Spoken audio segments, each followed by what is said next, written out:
Hello, everybody, and welcome to the Women's Soccer Show Olympic coverage preview episodes. It's a mouthful, but here we are. I'm Sarah. And I'm Allie. And we are here for episode 2 to talk Group B for this Olympic soccer tournament. Obviously, there's 3 groups, A, B, and C. We're smack in the middle right now, and Group B is the USA, Germany, Australia, and Zambia. Allie, first impressions? Sarah promises not to show any bias in the recording of this episode. I don't make a promise. Although I will say, when it comes to US predictions, I haven't predicted them to win. If anybody hears drinking in the background, that's my dog. I'm just not going to stop it. I'm just going to let it keep going. It's a hot day here, and she's drinking a lot of water. I haven't predicted the US to win in a long time. So I will show bias, but I don't think that will translate to results when we talk about at the end where we think each of these teams will fall in the group stages. Sarah was, in fact, incorrect about this. She does show some bias at the end of this episode. So my initial thoughts when I see this group is I think this is a really interesting group because you've got 2 traditional powers in women's football, which is the US and Germany. You've got that uprising from Australia, who for the last couple of years have really been cementing themselves, really, growing themselves as a team. And then you've got the wild card, which is Zambia, because they can do anything. And that's the thing. And they can cause such an upset, as we saw when they've played on the world stage before. So this group for me is probably the most interesting to see how it's going to play out. I agree, also because you say it's 2 world powerhouses, but it's 2 world powerhouses that most recently have had terrible results in terms of their history, I'll say, in comparison to their history. Objectively, not terrible results, but not the results they would have wanted. So you have kind of 2 powerhouses trying to turn and right the ship, and then you have these other teams that can cause a lot of damage. And so I'm really excited to get into this too. I mean, we've said this before, there's 3 groups.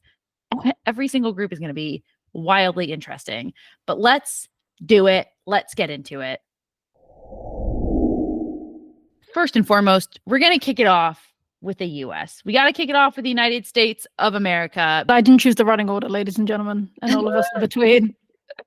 All right, but I think this is an interesting one to kick it off with, because I'll say up front here that we're not going to spend this time diving into the roster. Frankly, we could spend this full 45-minute episode just on the U.S. Women's National Team roster. And if you want that, you can head over to our Patreon, because we've done that. It was the U.S. Women's National Team roster release reactions. You got a full 45 plus minutes on the U.S. Women's National Team roster. And instead, I think we can comment on players, we can comment on all of that, but I think the most interesting thing to talk about here is what we think we can expect from the U.S. in this tournament, because that's the biggest question mark right now. People don't know what this is going to be like. We've got a brand new head coach in Emma Hayes that's taken over. She's only had 1 camp with this team before she heads into the send-off series, the 2 friendlies before the Olympics and then the Olympics. And people don't know what to expect. I think it's going to be better than the World Cup. I think you guys are going to have a better tournament overall than the World Cup. Is that a low bar? Yeah, to be honest, it is. But no, but I do. I generally think I guess here's my question. Do you mean like standings wise, results wise, or play wise? No, play wise. I'm on about play wise, which should lead to results wise. But I mean play wise. I think that you guys are going to have a much better, more cohesive game plan than you did at the World Cup. Do I think you're bringing back that gold medal? No. Do I think you'll get out of the group? Yes. I genuinely think we talk about transition a lot, and this is a huge transition for the US. It was a transition from Jill Ellis to Vlatko, and then obviously Vlatko over to Emma. I do think she will bring the team together and you will get that cohesion. My fear is you haven't really got that leader. I mean, I know Haran's going, but you don't really have that voice in the locker room you've had in previous years, and that concerns me. Yeah, that's something I feel like we talked about this on the Patreon with Tim and Chris, and I think I mean, I said that in relation to why I thought it was important that Alex Morgan go if she did go. Obviously, she's not going. But now that she's not going, first of all, I agree that Haran's not the leader that you can hang everything on. Hopefully, that's a role she'll step into, and hopefully that's what she'll become if she is the captain. But I think people miss looking at Crystal Dunn, who's been around for a long time. She's a leader on this team. Alyssa Nair, like, she's forgotten because she's a goalkeeper. Shout out to goalkeepers. I'm sorry, because sometimes that is what happens. But she actually is kind of like the last of that generation left on this team. And I expect her to play a really, really big leadership role with this squad. I agree with what you said about performance. I think it's a very low bar to say that this is going to be a better on-field and tactical performance than the World Cup, because to be totally frank, when you said that, I was like, what tactics? Were there tactics, ? In the World Cup? Unclear. I think what's exciting about watching the US in this tournament right now is that we're watching the beginning of this era, and we'll get to see little snippets and little drops of the foundation that Emma Hayes is laying for what we think the US will become and what she hopes they will become. So I agree. I mean, results wise, Emma Hayes has said this so many times. You cannot go into this expecting a gold medal, which is new for US women's national team fans who always go into the Olympics expecting a gold medal. We got bronze in the last Olympics. It was a huge disappointment at the time when it happened. But the biggest disappointment about that bronze, I think, is that the performance was so lackluster. People were like, I guess we were maybe even lucky to get bronze. This was such a terrible tournament. We will talk about that when we talk about Australia, because very much so you guys were lucky to get the bronze. Oh, totally. I forgot that Australia was who we played in that bronze medal match. Correct. And it was a wild one, to say the least. Yeah, it was. I think a lot of games that Australia plays in are wild ones, but again, we'll come on to that when we get to Australia. Yeah, listen, I think that the story of the U.S. women's national team right now is that we want to see a progression from game to game in this tournament, and we want to see young players step into roles that they need to step into, whether that's shouldering a lot of the responsibility of scoring goals. I'm going to put that on what I assume will be the front three in Rodman, Swanson, and Smith. Like, they need to carry a lot of that weight. We want to see young players like Sam Coffey hold down that defensive center midfield. I can't wait to see Naomi Girma. What an incredible first major tournament she had. The World Cup was her first major tournament, and she was that much of a standout player. I can't wait to see her hopefully step into also a more vocal leadership role despite being so young. I want to see that combination between her and Tierna Davidson at the center back position play out well. I want to see the growth of those outside backs in Nightswanger and Fox and how they can push forward. Right now, for me, the focus of this tournament for the U.S. women's national team is to see growth and the youth step into the roles that they need to be stepping into. Yeah, and I think we will definitely see that. I 100% think we will see that.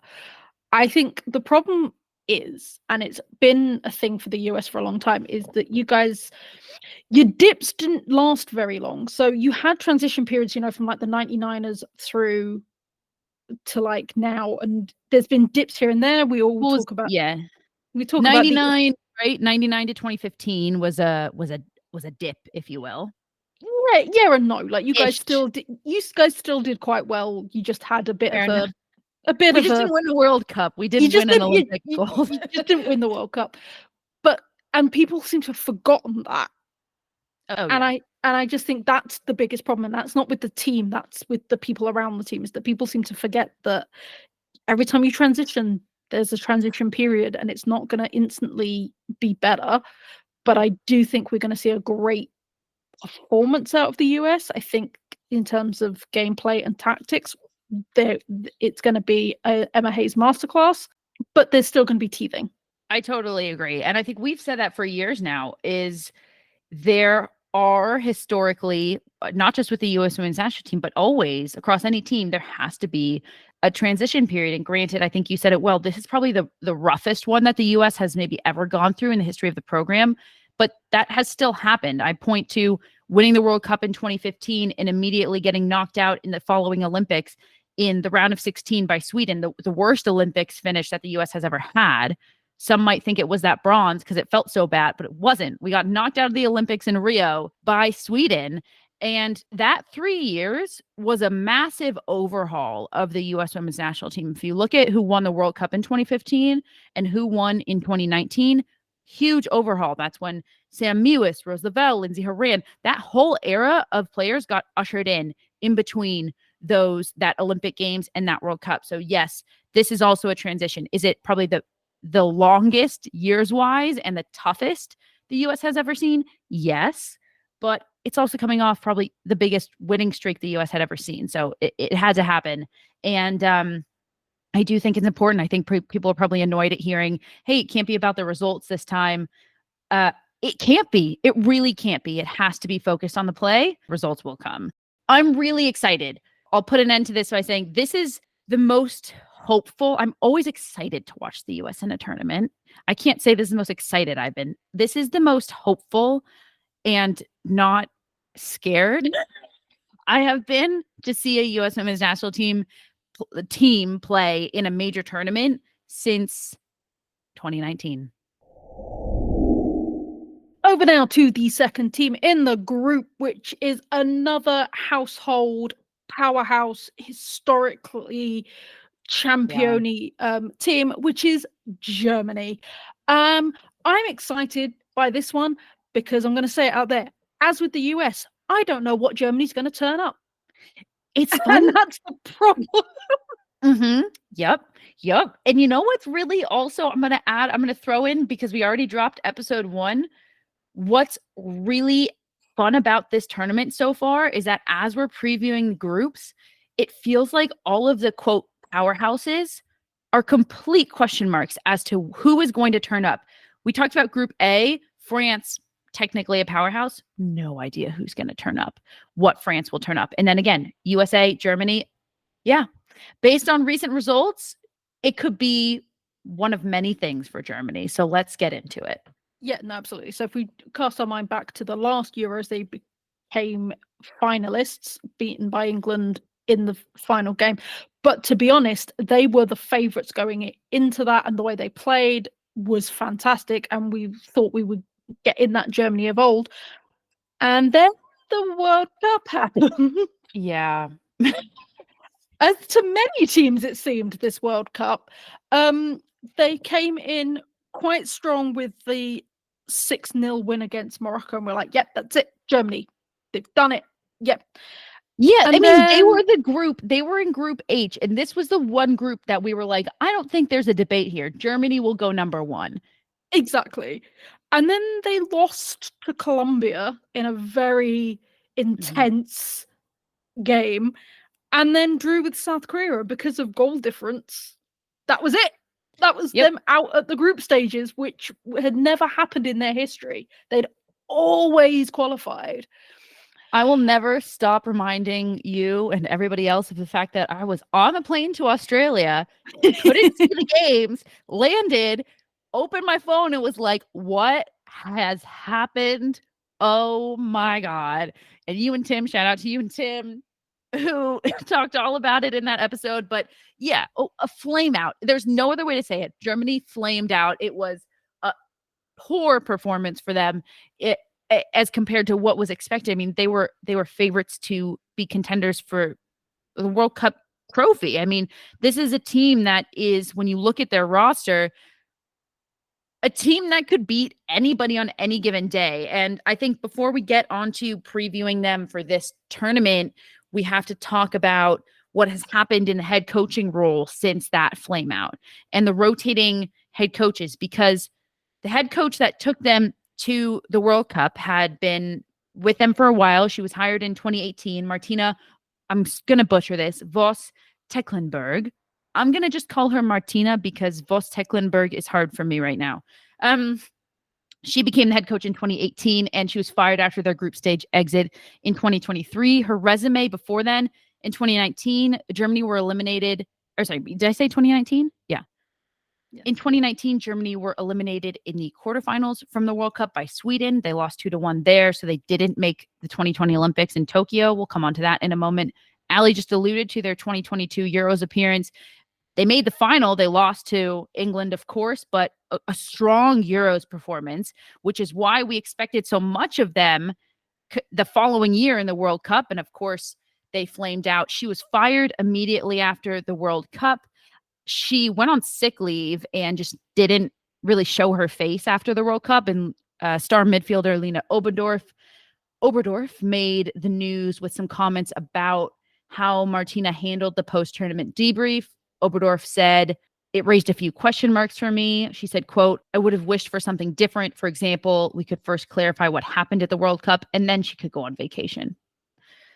Whew, scathing. Anyways, since then, Horst Hruspest, I know I butchered that, I'm so sorry, has taken over as interim head coach of this German national team. He actually was the interim coach for about right before Martina Voss-Tecklenburg was hired. So this is his second bout as interim head coach.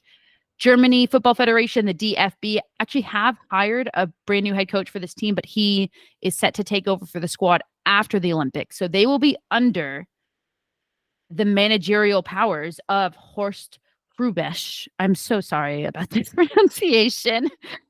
Listen, he's 73 years old. He played himself, but his managerial career isn't great. He's never stayed with the team, as far as I can tell, for more than a year. Lots of like 1-year bouts in places. So it doesn't bode well for them that this is who they're going with for their manager for this tournament. Yeah, it doesn't feel like it's been thought out that much, does it? No, Like they've not not at all.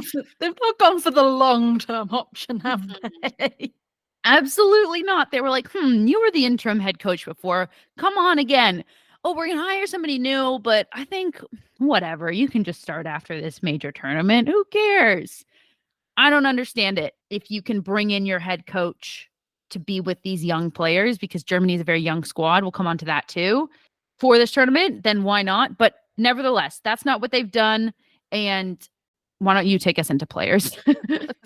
So the key thing for this German team is who is fit and who is going to be available to play.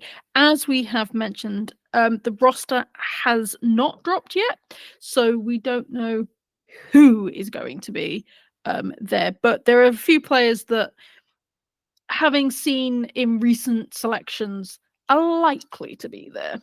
Yeah, I think, listen, this is a team that there's not too many question marks. We know who is likely going to be put on this roster.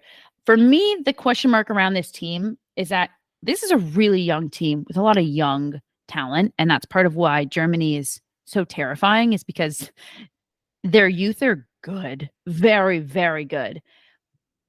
But who on this team, other than the one and only Alexandria Popp, is going to contribute to scoring goals? That is my big question for Germany.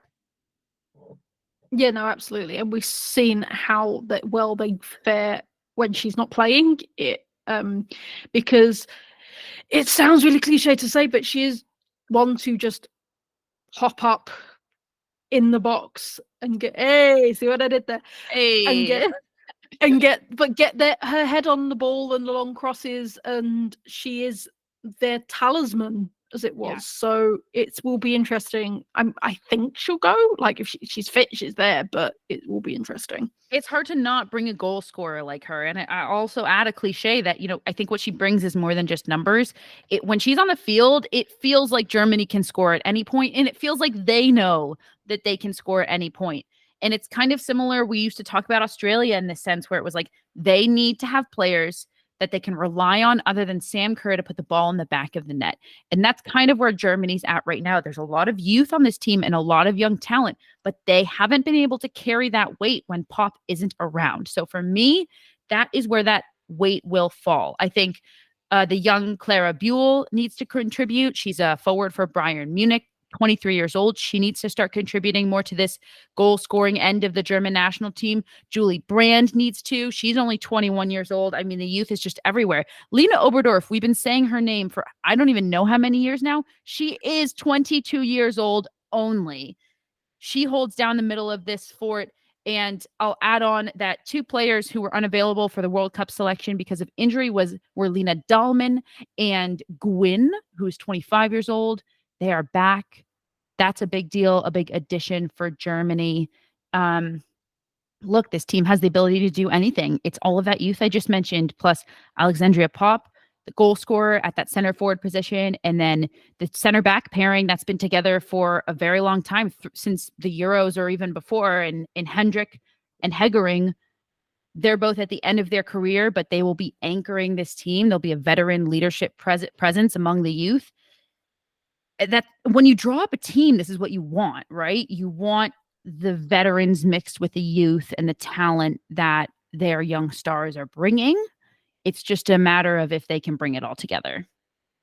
No, 100%. The one that I'm intrigued in is goalkeeper, because I think based on her form at Gotham, you would be a fool not to bring Berger. But she hasn't been the starting goalkeeper for a long time for this team. Yeah, but you can bring 2 goalkeepers. Of course, but Fromms has been starting. But yeah, I know, I get it. But based on form, I still think you'd be a fool not to bring Berger, because she brings both that veteran presence and has been. I think she'll go. On form. I think she'll go, but I don't think she'll start. It's also hard. She had some poor performances in the WSL, and it's hard to forget about that as well. And in terms of the national team, it seems like Fromm really beat her out after the Euros, and that's Fromm's role from here on out. But we will see. I'll add, in terms of just results, Germany have been up and down since the World Cup. In Euros qualifying, they've lost to Denmark once, they've drawn with Wales, they've lost to France, but then on the other team, they've beat the Netherlands, dominated 4-0 versus Iceland. They've also beat Wales once and beat Denmark once. So their results show exactly what we're saying, Allie. Hit or miss. On to the Tillies. The Matildas will be in this Olympics tournament. So exciting. If you weren't already in love with them, you probably fell in love with him last summer when they were the co-hosts of the World Cup. And the Tillies will be without star forward Sam Kerr. But to be totally honest with you, I think that that's okay. And I don't mean that in any slight to Sam Kerr. I mean that to say she had a calf injury in the World Cup. She didn't get to play a lot. And it pains me to say this as a Sam Kerr fan, or stan, as they used to say. I thought that their performances in the World Cup were better when Sam Kerr was not on the field. And it's exactly what we just mentioned. We talked about it in our World Cup coverage. When she's on the field, they rely on her too much. When she's not, they have to become a dynamic team that relies on other players to score goals. And guess what? They've got a bunch of them, and they figured that out. Yeah, I was going to say, like, obviously Sam Kerr is a big miss, but I think they did really well in the World Cup without her, because she didn't play in most of the group games. She definitely didn't play in the first 2, and I think she came on for limited minutes in the last one. She came on for limited minutes as it went on. And I think she only played a lot of minutes was in the semi-final against England, which they unfortunately she got an absolute banger. But they ended up arguably their worst team performance, and that could, like, we can't hang all of that on like Sam Kerr being on the field, because also they were playing the side that ended up making it to the final. So there's a lot to be said there, but this is a squad that made it to that far in the tournament without Sam Kerr. Yeah, no, absolutely. And if you look at the forwards they're bringing Caitlin Ford, they're bringing in Mary Fowler, both who have had some great goals in the WSL this season. Courtney Vine is absolutely killing it as ever. A household name since she scored that penalty kick, huh? Exactly. Obviously, I think the biggest thing for Australia that they're going to be grateful for is that midfield pairing of Cooney Cross and Gorry is there. Gorry injured herself in the last half of the WSL season, has managed to get herself back to fitness to be considered, and is fine, is back on grass, is raring to go. And that midfield pairing really sealed it in for them at the World Cup. I agree. Is what they hinged a lot of their play on. So the fact that they've got that back, you've got Rasso, who was absolutely phenomenal in that World Cup. So for me, it's a really, really strong Australian side. Really strong Australian side, even with the elimination of Kerr. It's probably one of the strongest. And I think they are probably not even the dark horse of this group, because they, for me, are the team that are the most cemented. They have played together in so many tournaments. Granted, there's been because obviously they have less players at the Olympics. There's been a few that haven't made it, but this is the most core group that have played together the most out of the teams in this group. And I think that's going to do them well because they know each other so well. Yeah, this is where it gets really interesting, because Australia always have a hard time against the US. I'm not looking at actually how they've handled Germany historically, but they always have a hard time against the United States. I will say that. And I think it's worth adding, we maybe could have said this about the US, but not as much so. Australia have not been tested since the World Cup. They just haven't. Not with teams at this caliber that exist in this tournament right now. I would say they played 2 games versus Canada right after the World Cup, December 2023. Canada beat them twice. And Australia has also played Mexico since the World Cup, as well as China. They beat China once and drew once with China, beat Mexico 2-0. But in terms of teams of the caliber that they'll face here in this tournament, they haven't been tested, and I think that says something. Germany certainly have. They've been fighting for their lives in Euros qualifying competition. I think that'll serve them well. But I think that's something we need to look at here, because this is a team that is well solidified, but I fear that might hinder them. Ooh, interesting. Because we both made the same point, but have different outcomes of the same point. Australia they skew older. They've got a few young players like, Cooney Cross and Mary Fowler, but that's also paired with this group of players that all came in together, and we love watching them. And Caitlin Ford, Mackenzie Arnold, Sam Kerr, they all came in together, and they're all kind of getting up there in age. So Australia has this balance right now. It skews a little bit older. I don't know, Allie. Like, they're kind of a question mark too, to be totally honest. I have more faith in the Tillies than I do in the US national team right now, because this is why it gets so fun, is because I think history does play a role in it. I think Australia do struggle against the US. Now, this is a US that's definitely playing a different style than they really ever have before. We can talk about that previous Olympic bronze medal match if we want, but when we also talk about styles, how do you think that each style of play will match up? How do you think Australia's style will match up against Germany's, will match up against the US, will match up against... The only reason I'm not including Zambia right now is because we haven't gotten on to them yet. Don't worry. Everybody who's like, why haven't you included the 4? It's only because we haven't talked about them yet. So let's focus on the 3 we have talked about here. How do you think their styles will match up? So I think with Australia and Germany, it's going to be interesting because Australia have pace, which I haven't seen in the German side yet. Having watched their Euro qualifiers, they tend to play quite a steady, play out from the back, very defensive.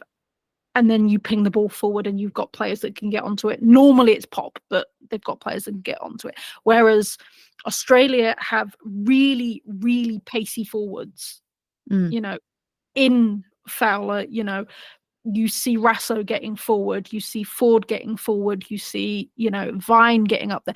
You see these players getting up there. So I think they are going to outpace Germany and be able to get behind the defensiveness of Germany. So I think that's how they will match up. But that does leave them quite vulnerable to balls being pinged forward from German defense, because they do come quite far forward. If you've ever seen Gori play, there's normally not a blade of grass she hasn't touched. She's so quick, it's untrue. It's because she's little. She's got just a little center of gravity. She can just ping about. She's not called Minnie for nothing. And against the US, you guys have got the pace. I can't argue that. You guys do have the pace. But this is where I think experience will win out on the Australian side, against your younger defenders that aren't as experienced. It's also interesting because a lot of the Tillies and a lot of the U.S. women's national team know each other well. A lot of these players have played in the same league club-wise for a very long time.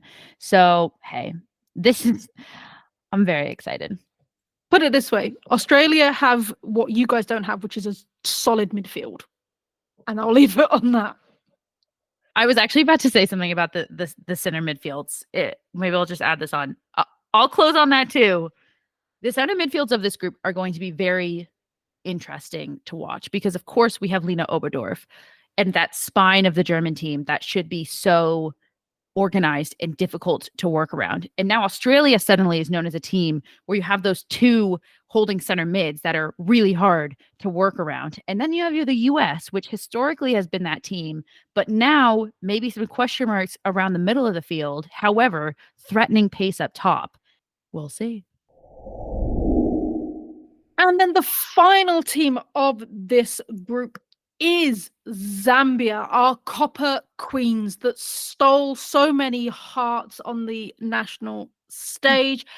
As with Germany, they haven't dropped their roster yet, but you know for a fact that Barbara Bander's going to be on that roster.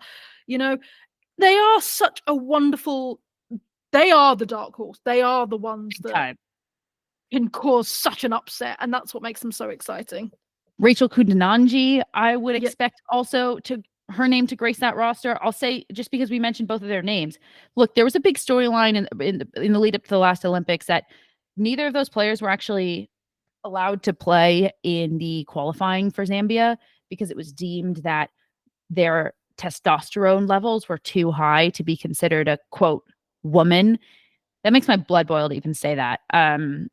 But that was the terminology that was used. They were allowed to play in the Olympics, so I don't have the details as to like what happened and whatever, but I think that needs to be known here. This is a team, I hate to talk about Zambia and immediately jump into like what they've been through because there's so much exciting stuff here and like positive stuff here, but I guess it just needs to be known that like individually as players, they've been through stuff like that. They've also been through collectively just so much crap. They were debutantes. They made their first World Cup appearance this past summer. This is their second Olympic Games appearance. And I'm going to say trigger warning right here because we're going to talk about their head coach for a second. Bruce Mwape, their head coach. We spoke about this at length in the lead up to the World Cup and throughout it.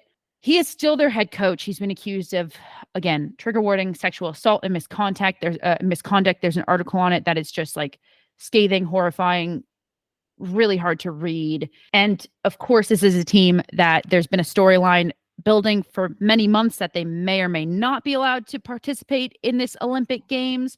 So that's been hanging over their heads. There's just so much turmoil and adversity. I really just want the best for this team.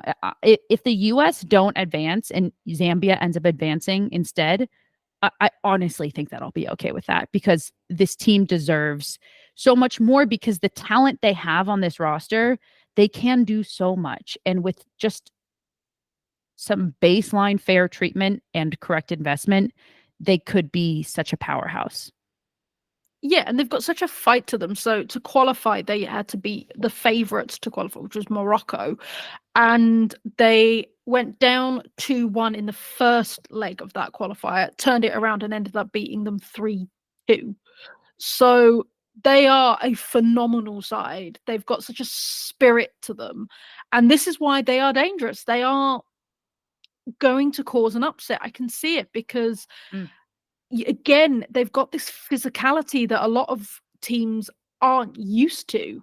Yeah. They play with such a strength and again, a speed that is like, you just have to watch Banda for the pride to know what the pace that she has, the cleverness she has to create goals out of nothing. You see a ball come to her and you have no idea what she's about to do. Then suddenly it's in the back of the net. Because she draws those defenders out and she will nutmeg them. She will go around them. She will just cause havoc. And again, I think her playing in the NWSL is going to be a huge bonus for Zambia when they play the US because she's going to have played a lot of these players. Yeah. Already. I couldn't agree more. The magic of Barbara Banda is exactly what you just said. It is her cleverness. It's the fact that she gets on the ball and whatever you think she's going to do next is probably not what she's going to do next. There's no way to know. And she doesn't just create for herself. She creates for others. And I can't wait to see her paired with Kundananji, who's been developing at BFC. I think her game's evolved a lot as well. Need I remind everybody, Zambia beat Germany in the lead up to the World Cup. That should have been clue number one for us, first of all, around Germany. But coming back to Zambia, this is a team that can beat powerhouses, and they aren't scared. The team is not scared, and you bet your bottom dollar Barbara Banda is not scared either. And if I'm the back line of the United States, I'm terrified coming into a game against Zambia because of what they can do and how they can put the ball in the back of the net. I expect the US Zambia game to be a full on like frontline versus frontline battle to see which can be more threatening and which can put the ball in the back of the net more. It's going to be just an utter blast to watch. A brief history, I suppose. The past Olympics, Zambia finished third above China in the group. They scored 7 goals total. They had 1 draw, 2 losses. They only lost 1-0 to Brazil, actually. And a reminder that 2 out of 3 of these groups, the third place team is going to move forward. So this is going to be a wild one. All right, Allie, real quick. Now is the time. Predictions for this group. Again, 4 teams. We can rank them in who finishes first, second, third, and fourth. We're not going to get into who advances because this could be a group where 2 teams advance, and this could be a group where 3 teams advance. We're going to save that for a full predictions episode 4 of our preview series, where we get into all of that. But for now, let's rank it. Who goes first? Who goes second, third, and fourth? Would you like to start, or should I? I mean, I can. This group is hard, man. This group is really brutal hard because I'm like, it could be anybody's. I'm gonna go with, I think Australia will advance. Oh, wow. Will be first.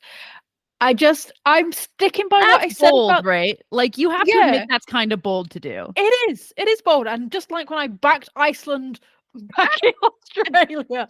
Kudos to you for bringing that up.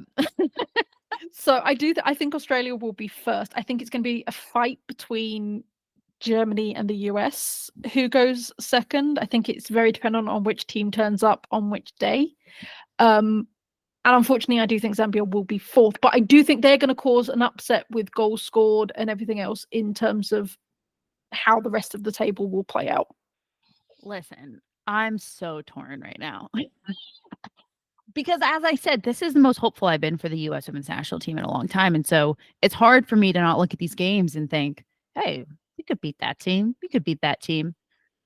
Ooh-wee. All right. I'm just going to go for it here. Oh, God, this is so hard. Okay. I think it's going to be, it literally could be anything. Like, this could be anything. Right now, what's happening in my brain is there's a list of all of the teams, and they're just reordering and reorganizing themselves based on it could be so much. Okay, let me pause for a second. All right, don't hate me for this. This is a boring answer, but I'm going to do it. It's going to go US, Germany, Australia, Zambia. That is a boring answer. Boo. I'm sorry. I'm going to do it. It's listen, and that could fully flip on its head. You know, it could end up Zambia, Australia, Germany, United States. Literally anything is possible.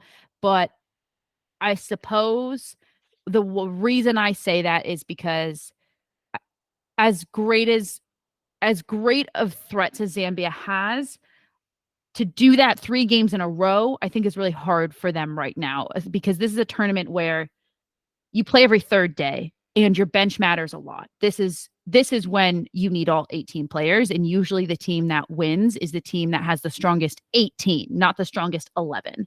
And so that's why I do put Zambia last. The reason I put the Tillies where they are and the rest is because, like I said, the Tillies haven't been challenged, and I think that will not play to their advantage. Germany's such a question mark for me, to be totally frank, but I think that I just can't bet against when you look at that roster, I don't understand how I can't have them advancing first or second. Obviously, the World Cup would be how. But, and then I put the US first because for the first time in a while, I'm like, this team can score a lot of goals. Perhaps they'll let some in, but I think that actually that back line is stronger than people think. Yes, the midfield, there's a lot of question marks still, but I have faith in those front three. And I think that they can tear it up against all of the back lines of Germany, Australia, and Zambia. And for that reason alone, I put them at number 1. We did it. We did it. All right, everybody, that is it. Group B. Drop your thoughts, send us messages, keep them kind, please. We're trying to contribute to the positivity of online culture, which is becoming increasingly negative. That doesn't mean you can't disagree with us, but in a kind and constructive way. Yeah. Allie, correct me if I'm wrong. We love a good debate argument about soccer just as much as the next, but make sure you come in the correct spirit and not in the negative spirit. All right, that's it for Group B. Tune in next Monday for Group C, and we'll see you then. For the Women's Soccer Show, I've been Sarah. And I've been Allie. Thanks, everybody. Good night.